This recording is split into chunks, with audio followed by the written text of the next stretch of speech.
Buenas noches, sistemas operativos con el profesor ingeniero Roberto Vera Popoca.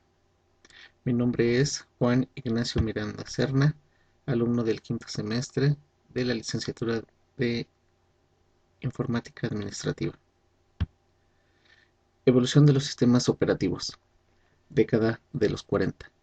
La primera generación de computadoras, 1940-1955, se dio en una época de tecnología de tubos al vacío, bulbos, y de computadoras del tamaño de salones de clase. Cada máquina era única en estructura y propósito. Había poca necesidad de un software estándar de sistema operativo. El uso de cada computadora estaba restringido a unos cuantos profesionales que trabajaban en aplicaciones matemáticas, científicas o militares. Un programa típico incluía todas las instrucciones que la computadora necesitaba para llevar a cabo las tareas sólidas. Daba instrucciones explícitas al lector de tarjetas, cuándo empezar, cómo interpretar los datos sobre las tarjetas, cuándo terminar, al CPU, dónde y cuándo almacenar las instrucciones en la memoria, qué calcular, dónde encontrar los datos, dónde enviar la salida, y el dispositivo de salida, cuándo empezar, cómo imprimir el producto terminado, cómo dar formato a la página y cuándo terminar. En la década de los 50, la computadora de segunda generación 1955-1965 fueron desarrolladas para llenar las necesidades de un nuevo mercado. Los negocios, el entorno empresarial daba mucha importancia a la efectividad en costo del sistema.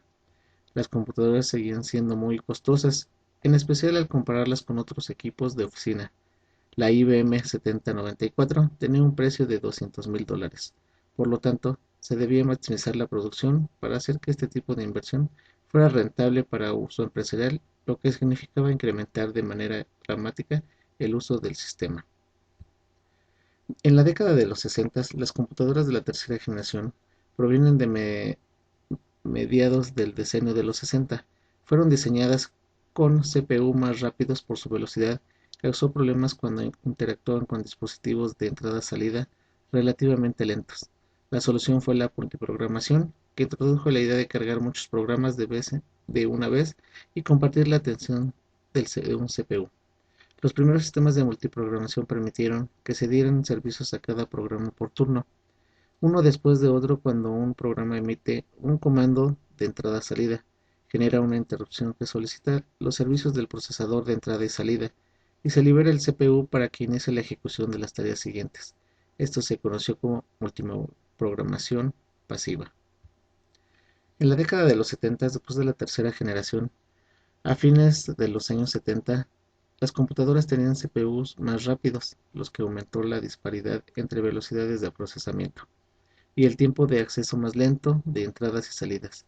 Los esquemas de multiprogramación para incrementar el uso de CPU estaban limitados por la capacidad física de la memoria principal, un recurso limitado y costoso. Una solución a esta limitación física fue el desarrollo de una memoria virtual que aprovechó el hecho de que el CPU solo podía procesar una instrucción a la vez. Con la memoria virtual no era necesario que todo el programa residiera en la memoria antes que se iniciara la ejecución.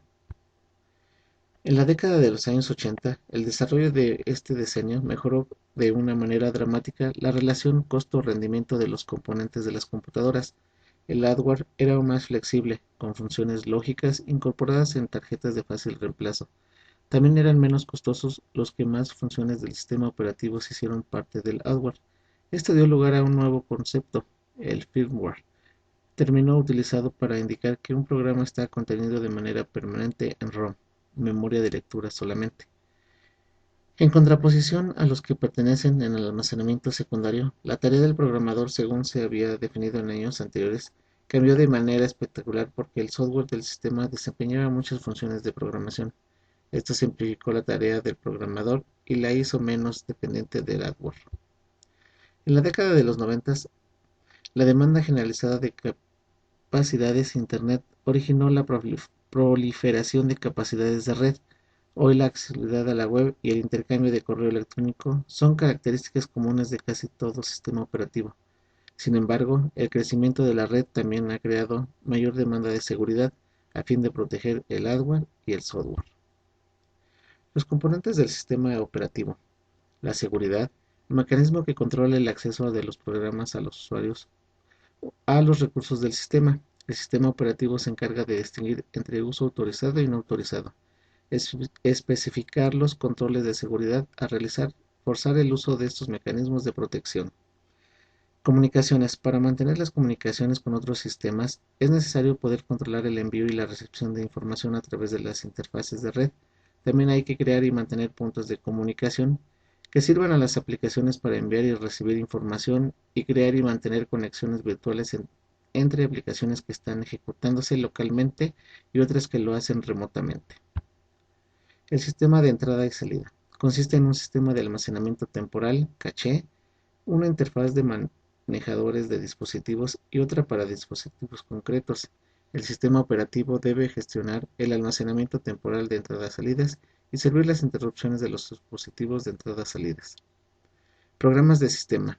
Son aplicaciones que utiliza que ser son aplicaciones de utilidad que se suministran con el sistema operativo, pero no forman parte de él. Ofrecen un entorno útil para el desarrollo y ejecución de programas, siendo algunas de estas tareas que realizan manipulación y modificación de archivos, información del estado del sistema, soportes a lenguajes de programación y comunicaciones.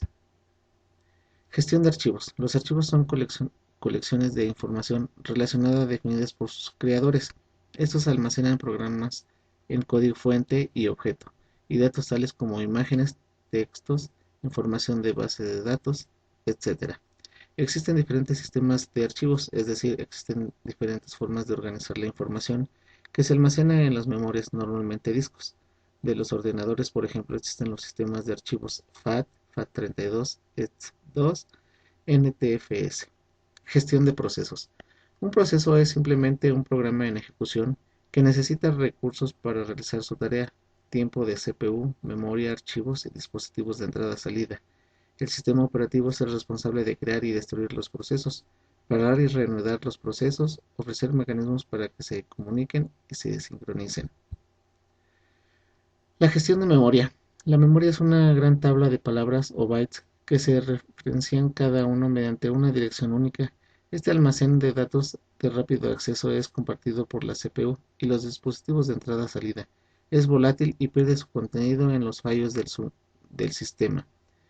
Gestión de almacenamiento secundario. Un sistema de almacenamiento secundario es necesario ya que la memoria principal almacenamiento primario es volátil y además muy pequeña para almacenar todos los programas y datos. También es necesario mantener los datos que no convengan mantener en la memoria principal. El sistema operativo se encarga de planificar los discos, gestionar el espacio libre, asignar el almacenamiento.